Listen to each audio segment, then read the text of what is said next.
ఎక్కడ కూడా దీంట్లో పొల్యూషన్ వచ్చే సమస్య లేదు. దీనికి మనకి నిన్న లోకేష్ గారు కూడా చెప్పారు, 3000 టీఎంసీలు వృధాగా సముద్రంలోకి వెళ్ళిపోతున్నాయి. ఈ డేటా సెంటర్స్ అన్నిటికీ కూడా మొత్తం కలిపితే కూడా 1.5-2 టీఎంసీలు కావని చెప్పేసి.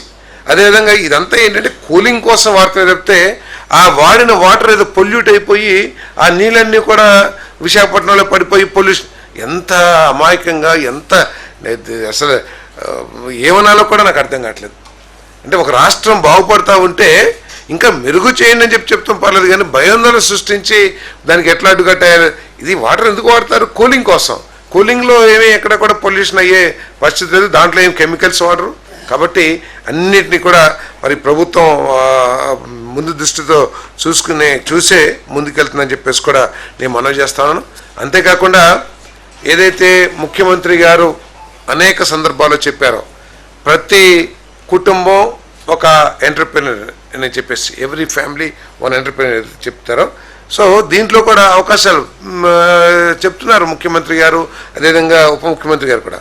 మీకు ఒక 2 ఎకరాలు ఉన్నాయి, సపోజ్ ఎక్కడైతే టూరిజంని డెవలప్ చేయాలనుకుంటున్నారో మీకు పొలాలు ఉన్నాయి, మీరు ఒక 5 స్టార్ హోటల్లో నిర్మించలేకపోవచ్చు, కానీ మీ పొలాన్ని పెట్టుబడిగా మీ క్యాపిటల్గా పెట్టి ఇటువంటి గ్రూప్స్ ఏదైతే ఉన్నాయి, ఇప్పుడు ఎవరైనా ఏం చేస్తారు, ఇప్పుడు నేను ఒక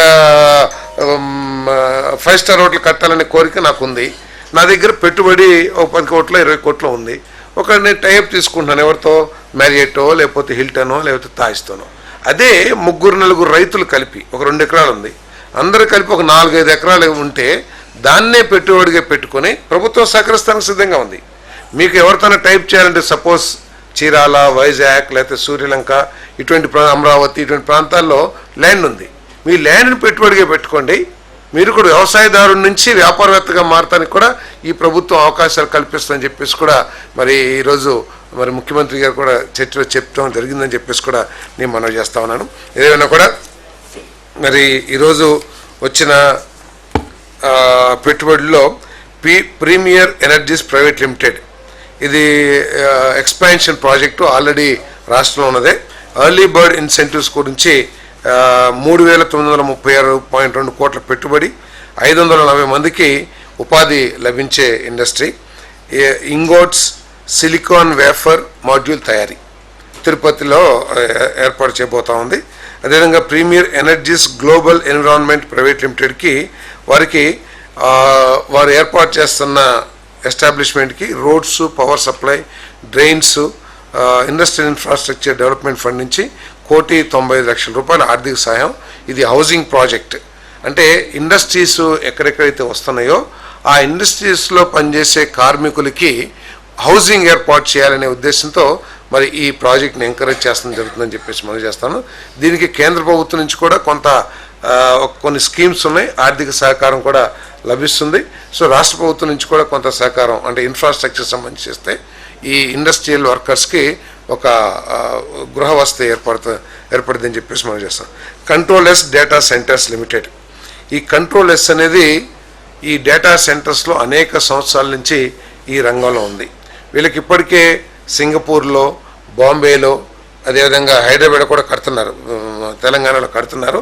ఆల్రెడీ ఇతర దేశాల్లో కూడా చిన్న స్థాయి నుంచి, అంటే 50 మెగావాట్లు 100 మెగావాట్ల నుంచి గిగావాట్ దాకా కూడా అనేక కంపెనీలు, ఇది ఇండియన్ కంపెనీ కాకపోతే ఆఫీసు సింగపూర్లో ఉంటుంది అనుకుంటారు. వారు మన రాష్ట్రంలో మరి 48.93 ఏకర్స్ ల్యాండ్స్లో 2,788 కోట్ల పెట్టుబడితో 120 మందికి ఉపాధి లభించే విధంగా 1000 మెగావాట్స్ డేటా సెంటర్ అనకాపల్లిలో ప్రపోజల్ వచ్చింది, దాన్ని ఆమోదించడం జరిగిందని చెప్పేసి మనం చేస్తాం. ప్రొటేరియల్ ఇండియా ప్రైవేట్ లిమిటెడ్ మరి ఇన్సెంటివ్స్ 2,250 కోట్ల పెట్టుబడి, 530 మందికి ఉపాధి. నియోడియం ఐరన్ బొరాన్ మ్యాగ్నెట్ తయారీ అనకాపల్లిలో రాబోతుందని చెప్పేసి మనం చేస్తాం. SAF 1 India SP compact private limited 45 ఎకరాల ల్యాండ్ 30 సంవత్సరాలు లీజుకి కాకినాడ వద్ద ఇవ్వబడుతుందని చెప్పేసి మనం చేస్తా ఉన్నాను.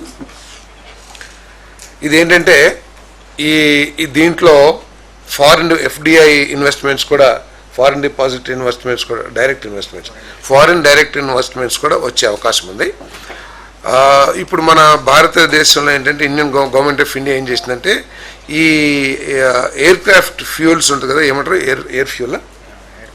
ఎయిర్ క్రాఫ్ట్ ఫ్యూయల్ ఉంటుంది కదా, దాంట్లో 1% వాడిన నుంచి రీయూజ్ చేస్తానికి, అంటే మనం ఫారిన్లో కానీ మనం కానీ ఒకసారి వాడిన వంట నూనెలు కానివ్వండి, లేకపోతే యానిమల్ ఫ్యాట్స్ కానివ్వండి, దాన్ని రీప్రాసెస్ చేసి తయారు చేసిన ఫ్యూల్ని 1% ప్రస్తుతానికి మ్యాండేట్ చేసింది కంపల్సరీగా. ఏది మనం ఇక్కడ ఏంటి వంట నూనెల్ని నాకు తెలిసి 1-2-3 సార్లు వాడతాం అందరం కూడా. బహుశా ఫారిన్ కంట్రీస్లో ఒకసారి యూజ్ చేసింది, మరి యూజ్ చేయమో నాకు తెలియదు.